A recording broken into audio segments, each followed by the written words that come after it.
Tampa Bay, as we always start off with our front office insights, we love the season they had last year. The question is did their offseason make them better?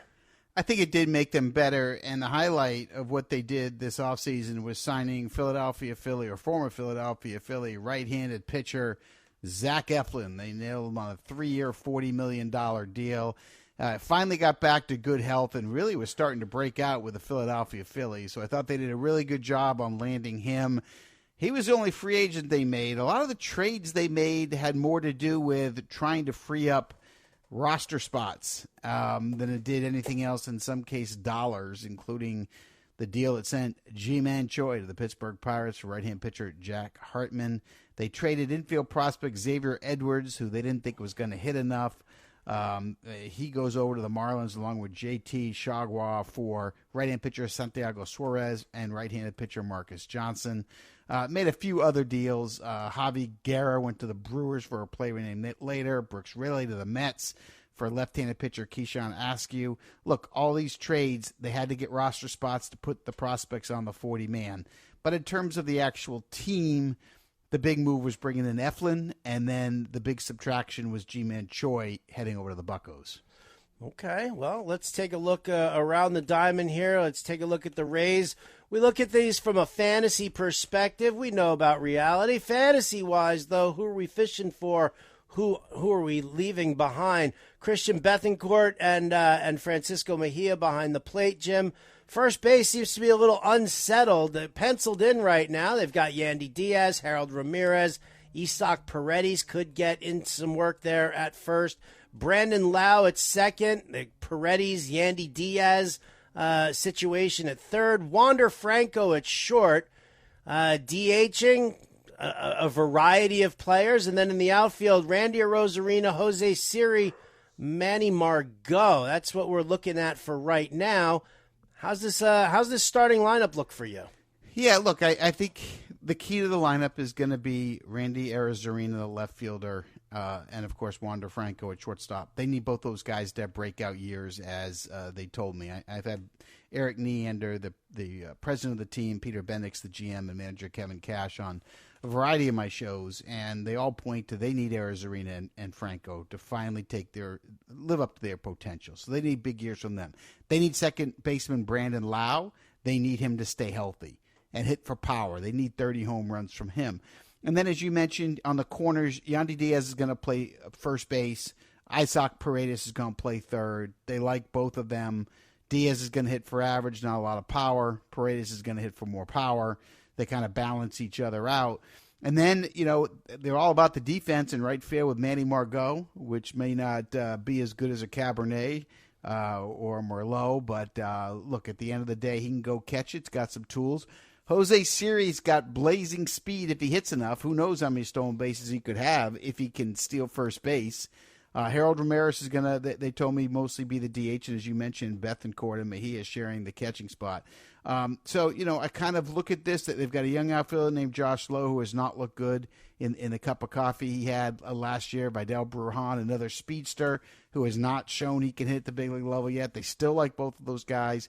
But they do have a prospect to really watch, and that's Curtis Mead. They love Curtis Mead. In fact, they love him so much, they're trying to tie him up on a long-term contract before he's even played one game in the big leagues yet. That's how much they like Mead. So he's certainly one to look for. But, fantasy-wise... talk to me about Mead's, talk to me about his game real quick. What's his specialty? Is he going to, stuff the stat sheet? Where are they looking to play him the majority of time? Yeah, so he can play second, short, or third. This is a guy that's a hitter. Okay, he's going to hit. He's going to get on base. Okay, so when I say he's going to hit, you know me. When I say he's going to hit, that means he's going to be a 300 hitter and a 40% on base guy. He projects to be 18 to 20 homers and 10 to 12 steals ballpark is what we're talking about. He'll be playing at 22 years old. He did reach AAA last year. In the minor leagues, he was on base 39% of the time, hit 298, 13 homers, 50 ribbies last year. Can play second, can play short, can play third. They love the player. Absolutely love the player. He's a right-hand hitter. He's about 6'2", 175. And so, yeah, that's the quick breakdown on him. But, yeah, going to hit, good player, and that's a key guy for them. Like when you talk to the Rays, they always talk Franco, Arizarena, and Curtis Mead. That's their three guys.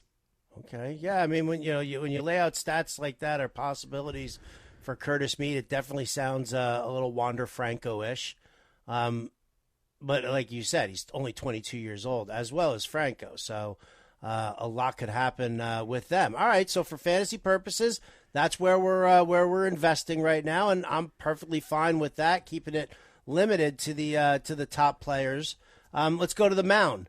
My boy, Shane McClanahan, he is my pick this year for American League Cy Young. Got McClanahan, you got a banged-up Tyler Glass now. Jeffrey Springs, Drew Rasmussen, and the aforementioned Zach Eflin kind of round out that top five. And then you've got Yanni Chirinos, Luis Patino, Taj Bradley. So you got some good names there, giving you some depth, maybe some long relief guys. Yeah, and Taj Bradley's the name you need to know in terms of next generation Rays. This guy's got a great arm. Saw him in the Futures game. You know, he's got a good pitcher's body at 6'2", 190. He's 21 years old, but he's got power stuff, and he'll strike out, about 10 per 9. Is the ratio, doesn't walk a lot of guys, has a lot of command. 2 per 9 is that. Last year at Double-A, he made 16 starts with a 1.70 ERA at 21 years old. And he was so good they put him in Triple-A. He wasn't quite as dominant there, which shouldn't be a surprise, but he made 12 starts there with an ERA of about 3.5. So I got to see him in July at Dodger Stadium in the Futures game. Really like him. Makeup is off the charts. Like, this kid is he's just incredible kid. He's going to be a good one. No doubt about it. So, they got some really good pitchers there. McClanahan agreed as a definite Cy Young candidate. Tyler Glass now, it's the oblique, I believe, right now with him, but he's an interesting guy if he's healthy, because we all know how good he can be, right? Can be dominant. And I loved Chirinos too before he got hurt. So it's a fascinating rotation because it's deep and it's strong, and their bullpen is special. Jason Adam is one of the best relief pitchers in the game. And here's a guy who made the All-Star game without being a closer, just being a setup guy, and he is just nasty. They use him in high leverage. They tend to use Peter Fairbanks closing, and they use Adam to, be the guy to get the best part of the lineup up. But he's a guy you definitely, if you're in a league where saves and holds are added to each other, Adam's definitely a guy you want. He's going to help your ERA for sure. I love hearing that. As I snagged him very late in a draft that I was doing the other day. So that makes me feel even better.